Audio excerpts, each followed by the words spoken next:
India जो है अभी ऑपरेशन सिंदूर लॉन्च किया था। यानी जब कोई इंडिया किसी कंट्री पे अटैक करता है ना, तो कोई एक वो अकेले का डिसीजन नहीं होता, उसमें बहुत सारे लोग क्या है मिले होते हैं।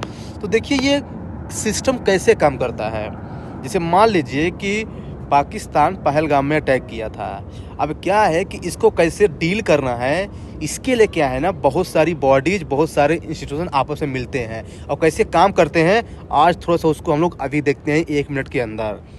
देखिए क्या है ना कि एक बॉडी है इंडिया में जिसका नाम है पीएमओ, है ना, प्राइम मिनिस्टर ऑफिस। जैसे इसका नाम ही है, इसका जो हेड होता है ना वो पीएम होता है। और इसमें एडवाइस कौन करता है? प्रिंसिपल सेक्रेटरी, जो सीनियर मोस्ट आईएएस ऑफिसर होता है। तो बड़े बड़े जब कोई भी डिसीजन होता है ना, लीडरशिप क्वालिटी, ये पीएमओ के थ्रू ही होता है बेसिकली। अब क्या है कि पीएम तो एक्सपर्ट है नहीं हर चीज़ में, तो क्या है ना कि सिक्योरिटी के मैटर में एक बॉडी अलग से है जिसका नाम है नेशनल सिक्योरिटी एडवाइजर। ये स्ट्रेटजी बनाते हैं कि कैसे इसको रिटेलिएट करना है, कैसे पाकिस्तान को जवाब देना है जब ये चल रहा है। लेकिन देखना एक अलग से मिनिस्ट्री भी है, मिनिस्ट्री ऑफ एक्सटर्नल अफेयर्स। ये क्या करता है ना, देखता है कि अगर मैं ऐसा करूँगा तो हमारे रिलेशंस में कोई इम्पैक्ट तो नहीं पड़ेगा। ये डिप्लोमेटिक रिलेशनशिप को देखता है कौन? Ministry of external affairs.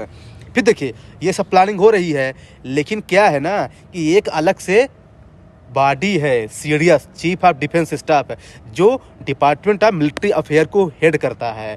ये तीनों सेनाओं का लीड करता है, आर्मी, नेवी, एयरफोर्स। और जो डिसीजन लिया जाता है ना ये पीएमओ के द्वारा, इसको एग्जीक्यूट कौन करता है? इसी के थ्रू होता है, आर्मी, नेवी और एयरफोर्स के थ्रू ही होता है। अब देखिए ये डिसीजन सब है ना आपस में चर्चा करते हैं, लास्ट में फाइनल डिसीजन जो है ना ये के क्लास में जाते हैं। ये कॉलेज के क्लास में नहीं, ये कैबिनेट कमेटी ऑन सिक्योरिटी, ये की क्लास है, वहाँ जाएंगे, बैठेंगे, यहाँ पे फाइनल डिसीजन लिया जाता है। और इसका भी हेड कौन होता है? पीएम ही होता है।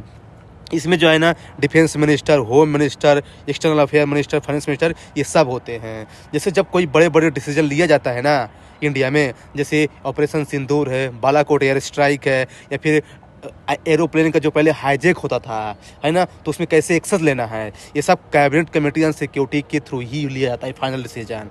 तो कहने का मतलब ये है ना कि जो पीएमओ है ये बेसिकली इसको लीड करता है, कमांड करता है। मिनिस्ट्री ऑफ जो एक्सटर्नल अफेयर्स है ना, ये डिप्लोमेटिक डिसीजन देता है। जो नेशनल सिक्योरिटी एडवाइजर है ना, जिसमें अजीत डोभाल है, ये स्ट्रेटजाइज करते हैं पूरे प्लान्स को।